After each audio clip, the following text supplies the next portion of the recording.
I'm Chad Sanders. I'm at Chad Sand on Instagram. You know me as an author, a writer, TV writer. I am going to answer 5 of your questions about content and entertainment for the future. So here we go. Here are the 5 questions that I chose from all the questions you all sent to me on Instagram, on other platforms, in my webinars, etc. Here we go. Number 1.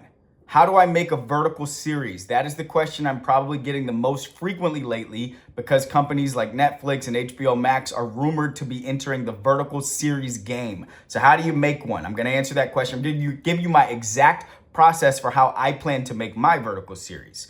Number 2, how frequently should I be posting? That's a question everybody wants to know the answer to. Number 3, how do you know what to focus on in your content without spreading yourself too thin? That's another good question. Number 4, how do you know what the call to action is for your content?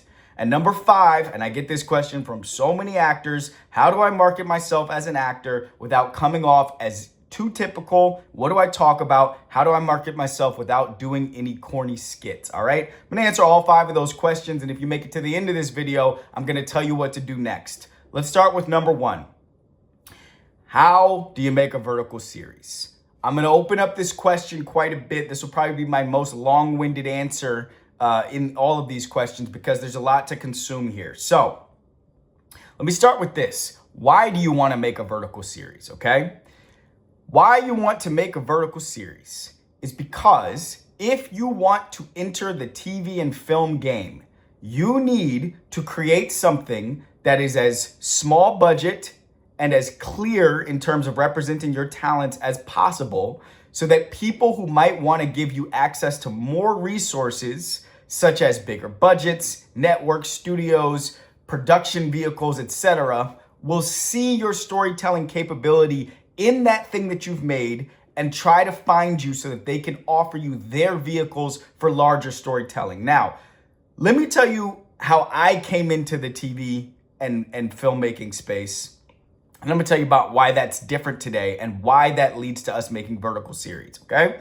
So the way that I got into this thing almost 10 years ago was the same way that almost everybody got into the TV and movie game, which is you start by writing a TV pilot. You start by writing something short form, maybe a short film, just something that on the page demonstrates to someone you understand the mechanics of storytelling for the visual medium well enough that you would be able to expand on those mechanics to go and make something bigger, something real, something that actually goes in front of people's eyeballs, okay? That's how I got access to Spike Lee and his mentorship. That's how I got to go write on Grownish and Rap Shit. That's how I got to sell a bunch of TV shows and movies in Hollywood. Today and in the future, I am not going down that same path anymore, okay?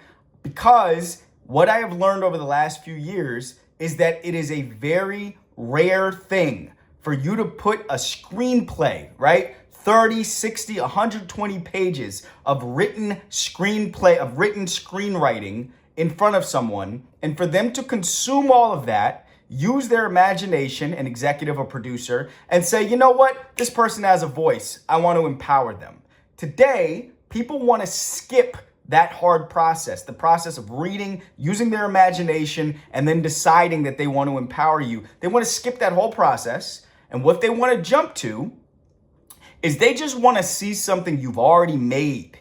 And they want to see how people have already responded to that thing you've made. And by people, I mean people on audiences on socials, on Instagram, on YouTube, on TikTok, on LinkedIn, wherever it is that you're willing and eager to post your visual creative content.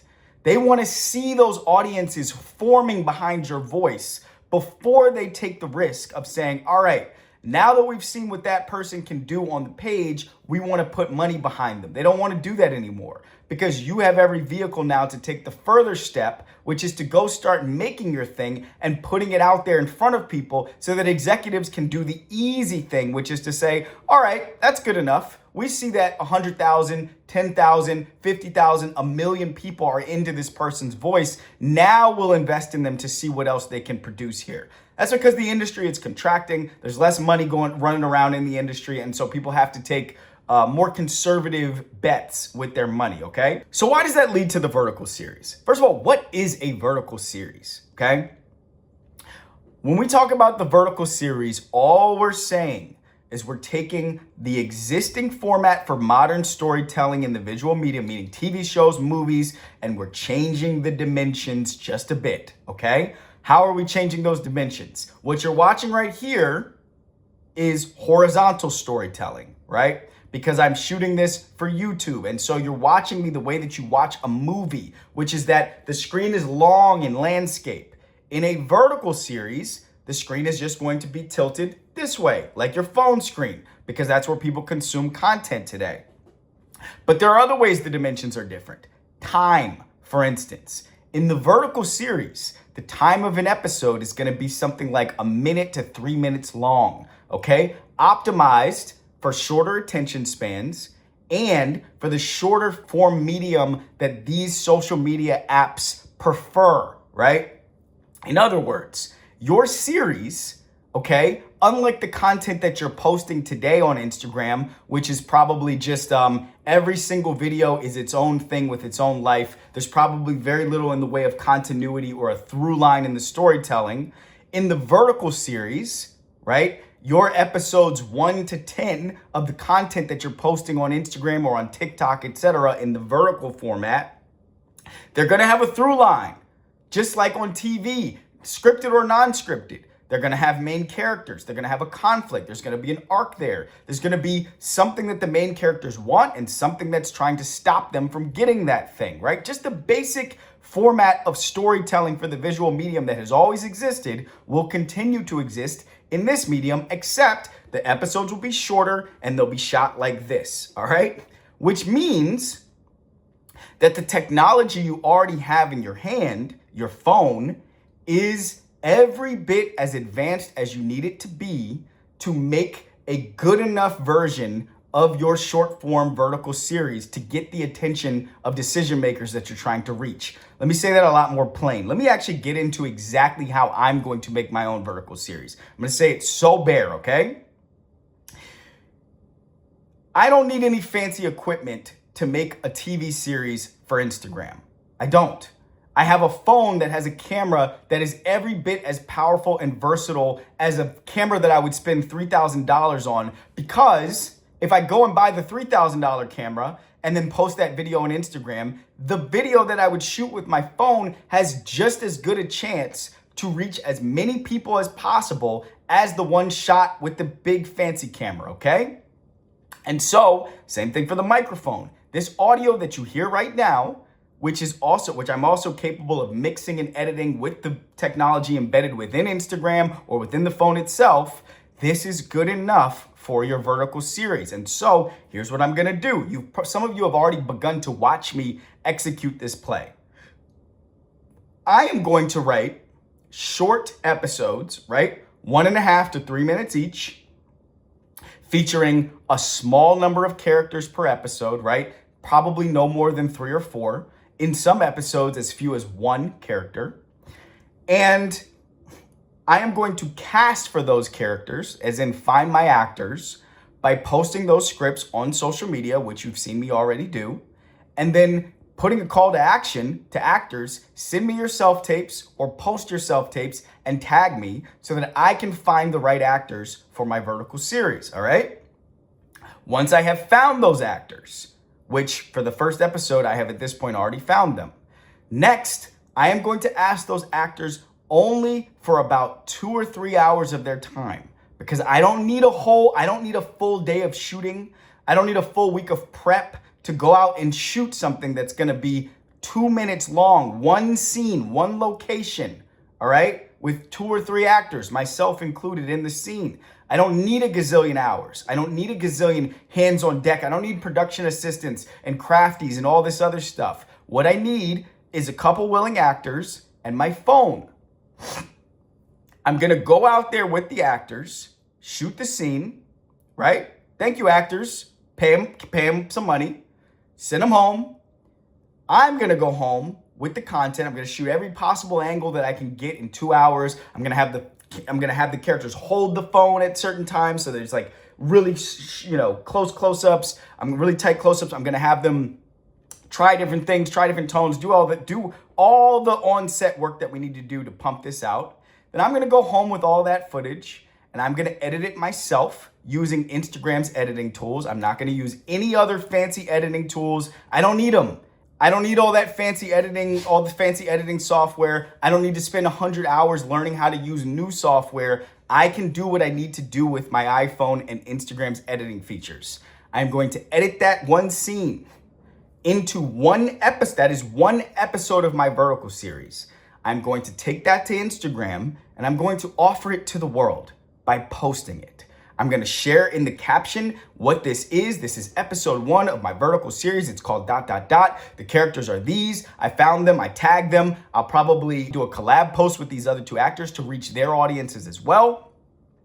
And I'm going to watch how people engage with it. Do they like it? Do they share it? Do they comment on it? Do they say, oh, this is an interesting way to make a new project?